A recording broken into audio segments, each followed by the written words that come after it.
Hello and welcome. I'm Parul Sharma and you're watching Zoom TV.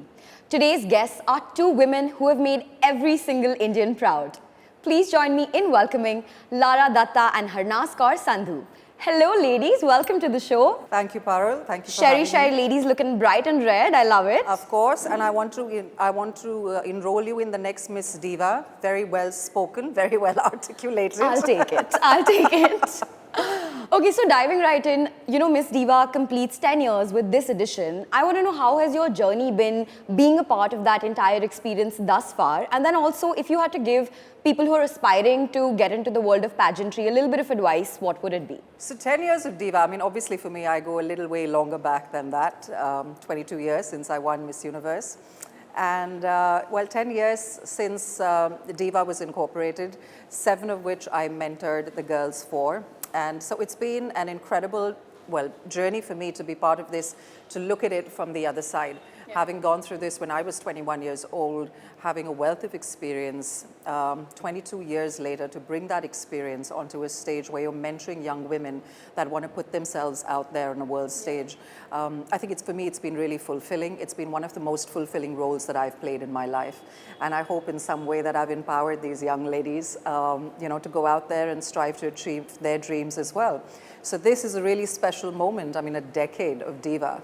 When we started out, it was revamping the entire concept of what a beauty queen was supposed to be. And I think we worked tirelessly with the Times Group, myself, along with the Miss Universe organization to sort of do that. And it's gone far beyond just being another pretty girl being crowned. I love it. And and I think world over, the concept of a beauty pageant is changing.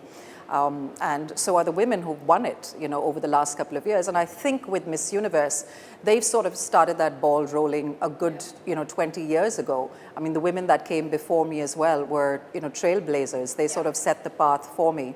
And it's tough footsteps to follow in. So I don't envy Harnaaz right now at all.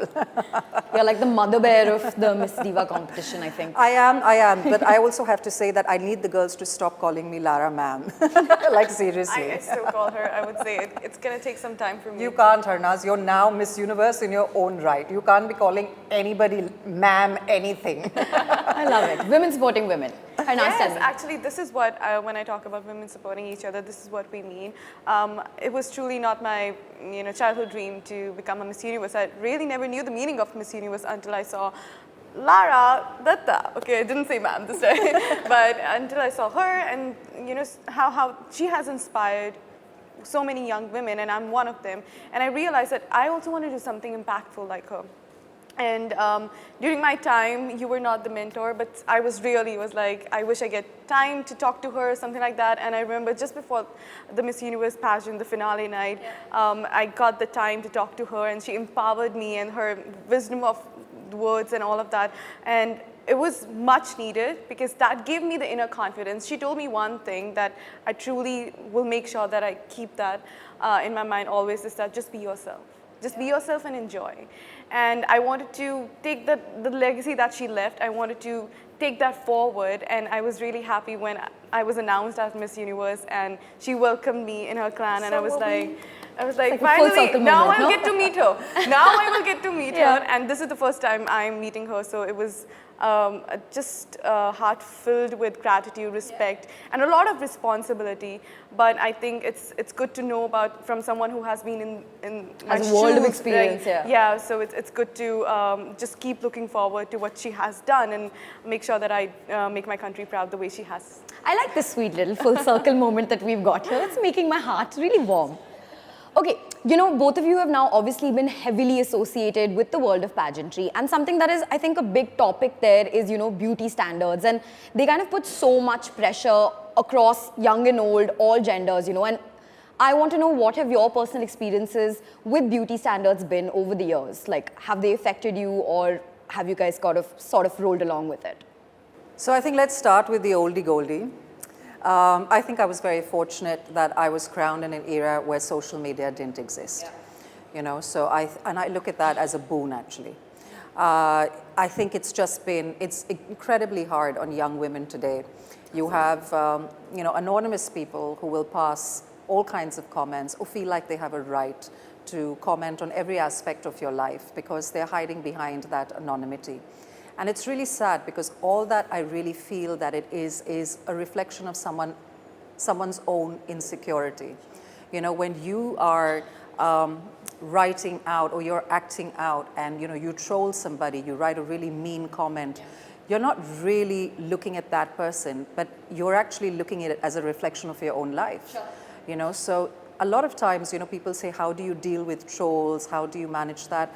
I actually am really sympathetic towards them because I know that that is such an unhappy person who's writing a comment like that, that I don't really feel animosity towards someone like that. I actually feel sympathy towards them. And I mean that in not a degrading way. Right. I actually genuinely feel I wish I could reach out and tell this person that they are wonderful and they are unique and they are good enough and they're just perfect the way that they are.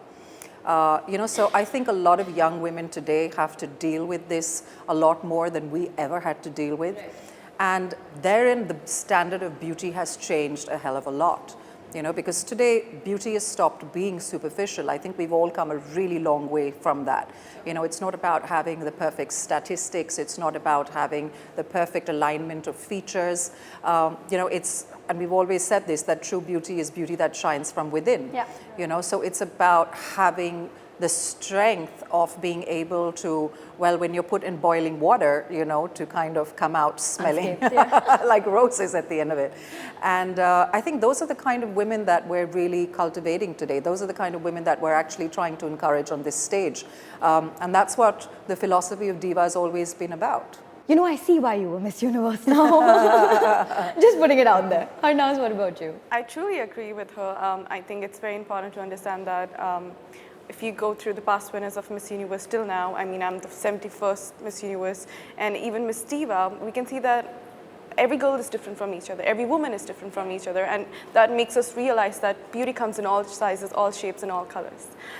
It's that we need to empower ourselves within, and it shines and reflects on your skin and action, whatever you want to do in your life. So I think it's important. It has been changing, and I think it's important to change according to the generation and modernization and all of that. Definitely social media has been a very important aspect of in today's pageant world.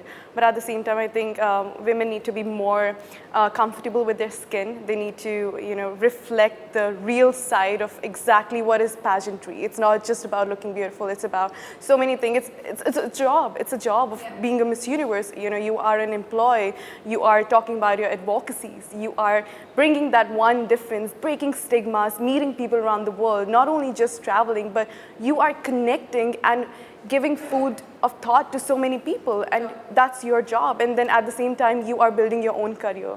So I think now we can see that, you know, body positivity is happening. You know, women with any stigmas within themselves that they have, they're coming out of it. And you can see that the participation is getting bigger and bigger and bigger because everyone believes that everyone is different and unique, and that's what makes them beautifully confident. I think your own personal journey with that has also been very inspiring and very uplifting. Absolutely. The tagline of Miss Universe is beautifully confident. And how I imply it to myself is that we all are beautiful and we need to find our confidence. And I think for me, my confidence is to believe, to have that faith and never give up. It's just a time, it's just a tough time, and it's not gonna stay forever, but how you tackle that situation in your life is what really matters in the end of the day, because that will actually help you to build your future. Sure. So you have to just let it go and live your flow. I think that's very important. Did either of you ever feel like the burden and the scrutiny of like that comes along with winning such a large and huge international title? Listen, they always say uneasy lies the head that wears the crown, right? So any crown, you don't have to be royalty, but with any great privilege comes great responsibility. Sure. And I'll tell Harnaaz this, 21 or 22 years later, it doesn't get any easier. You still have a lot of young women, a lot of people when you walk into a room that will still look at you and say, she used to be a Miss Universe, you know, so that's a legacy that you carry with you for life. Always, yeah. But it's also a wonderful responsibility that you carry with you for life. I think for me, it's been one of the greatest gifts that the universe gave me. You know, it's kind of kept me, well, in many ways on the straight and narrow, you know.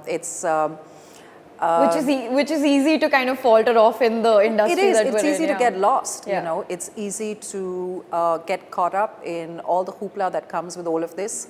And it's very easy to lose yourself in that. But I think when you have a sense of responsibility, when you know that you are answerable to someone, when you know that people are sort of looking up to you, there are a lot of young women that, you know, want to follow what you've done in life, you know, you're sort of a role model for them. It kind of really gives you that sense of, wow, I better not mess this up. And it's a good feeling. It's a good one to have. Yeah. What about you, Harnaaz? I really, really, whenever I actually think about her or I describe her personality, I say she has the aura of goddess.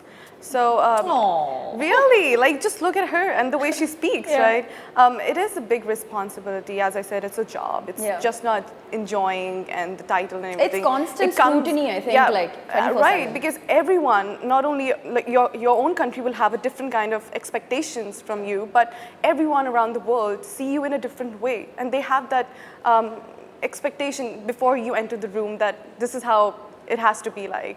But I think while doing your job, you need not to forget who you are from inside. I think when you truly know yourself, everything that you do is impactful and you enjoy. And I think it's really beautiful feeling.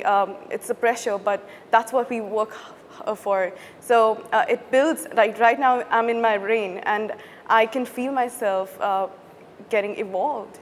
I can see myself getting stronger, you know, staying in a city, in a country that I've never been before and staying all alone and meeting people like the most important people around the world who have different representations and all of that. I think it's a huge responsibility, but you get that strength, you feel stronger, and that builds you for the upcoming projects or whatever goals that you aim for. So I think it just stays with you forever. Like they say it, once a Miss Universe is forever a Miss Universe. Always, yeah. The aura that she had when she won till now and forever, we can see that she has it. So that builds you inner strength of that Miss Universe is about a woman who's bold, strong, and who knows what she wants to do.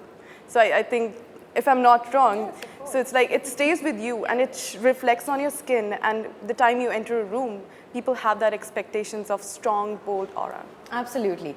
Lara, how much of your success do you think you would say you owe to winning the Miss Universe title? And then also, if there was anything about this journey that you've been on and all this while, would you kind of change anything or alter anything or redo anything? So I think when you win something like Miss Universe, it gives you a perspective far larger than anything that you've ever been exposed to in your life before, especially when you're really young, when you're 20, 21 years old.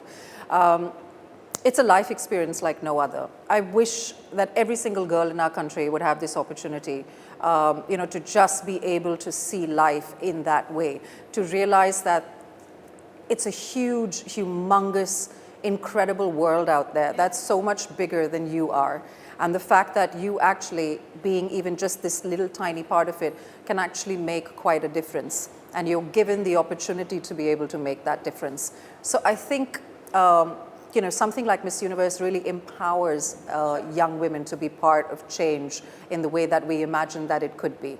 And once you've had a taste of that, life never goes back to being what it was, you know, ever before. Because like Harnaaz said, there's an evolution, there's an expansion of the soul, you know, so there's something inside you that alters for life and you never go back. And I think that's wonderful. I think that's an incredible, incredible gift to be given by the universe, honestly. Once you won the title, what was one thing that that nobody warned you about? Like something that came out of the blue and you were like, oh damn, this is not something that I thought would ever happen, but now it is. Something that should have come with a warning.